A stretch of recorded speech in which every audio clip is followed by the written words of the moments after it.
Akhirnya hari ini ada kesempatan juga buat cobain mobil listrik yang kemarin sempat menggeparkan pasar otomotif di Indonesia nih, yaitu BYD. Karena BYD di Gias baru aja ngeluncurin tipe terbarunya BYD Atto One.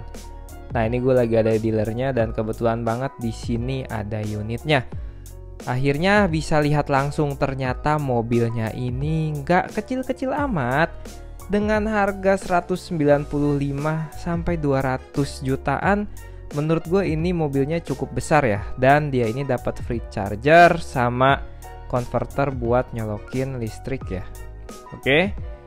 Ini dia untuk bagian bagasinya, menurut gue segini sih nggak kecil. Ini muat untuk beberapa koper dan untuk bepergian. Gimana sih rasanya kalau misalkan kita kendarain BYD ini? Kebetulan gue sangat tertarik banget nih, dan kalau ada rezeki kayaknya bakalan gue beli deh. Oke, ini untuk bagian depan interiornya seperti itu. Dari luar ini dia ukurannya sih kalau gue bilang nggak sebesar Brio, dia agak lebih besar kalau dibandingin dengan Sirion gue, tapi BYD ini agak lebih kecil sedikit ya. Tapi untuk lebar ini jauh lebih lebar dibandingkan Sirion. Yang pertama, first impresi gue dari bagian eksterior nih, pintu-pintunya ini kerasa berat banget dan nggak kelihatan kayak ringkih gitu. Cuman di bagian pintu belakang nih materialnya masih full keras ya. Tapi untuk di bagian handrestnya ini dia ada kayak semacam lapisan kain kayak gitu, jadi nggak licin. Untuk bagian belakang seperti itu dan nggak ada speakernya di door trimnya. Nih untuk pertama kali naik ke dalamnya ini semua terasa kayak bukan mobil harga 200 juta nih guys. Bahkan di bawah 200 juta pun ini masih benar-benar kerasa mewahnya ya.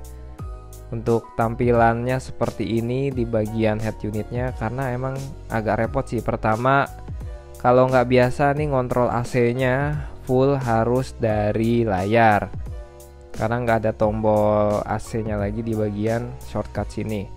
Untuk kamera belakangnya ini bagus ya, dia nggak kayak mobil-mobil Jepang pada umumnya yang kameranya agak buram.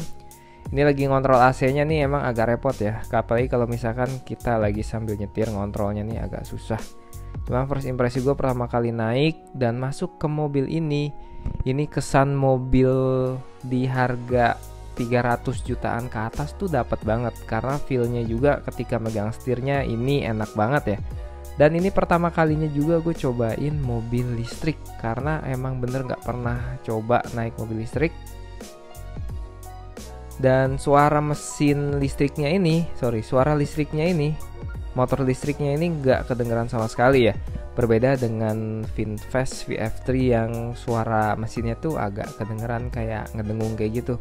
Sedangkan di BYD ini bener-bener smooth banget, sama feelingnya seperti kayak pakai mobil bensin kalau menurut gue. Cuman ini lebih nggak ada suaranya dan smooth banget.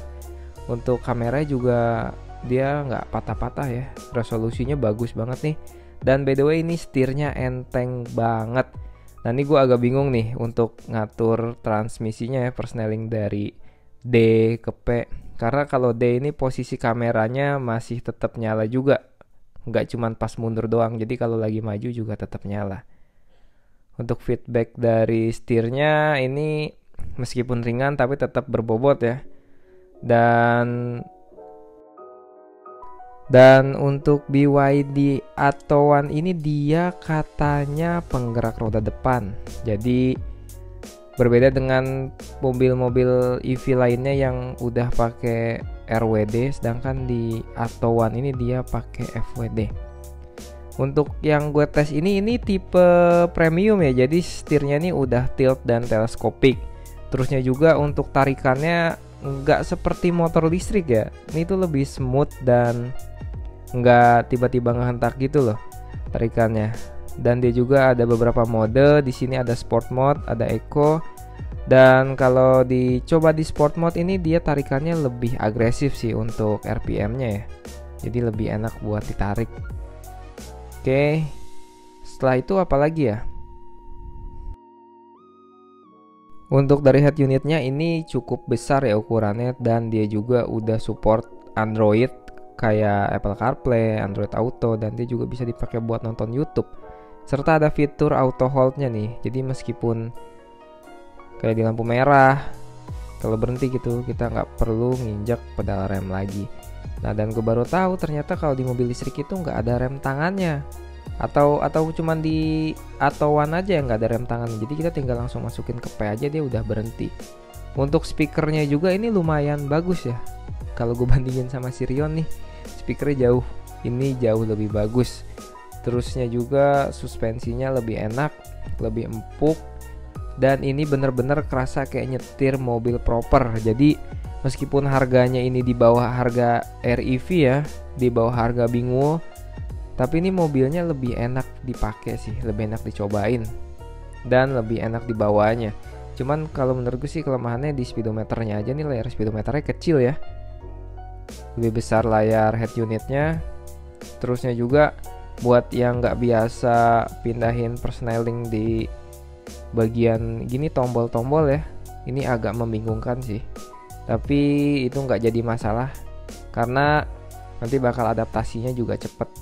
Jadi buat kalian juga kalau misalkan dari mobil bensin nih coba ke mobil EV BYD Atto-One ini, nggak bakal kerasa terlalu sulit adaptasinya sih. Mungkin awal-awal aja karena bagian persnelingnya di depan. Terus untuk airbagsnya juga dia yang tipe premium ini ada 6 ya di bagian pilar depan. Terusnya di bagian setir, di bagian dashboard, sama di bagian pilar yang tengah nih kiri kanan. Jadi totalnya ada 6 airbags loh. Terusnya dia juga ada cruise control, tapi belum adaptive cruise control sih.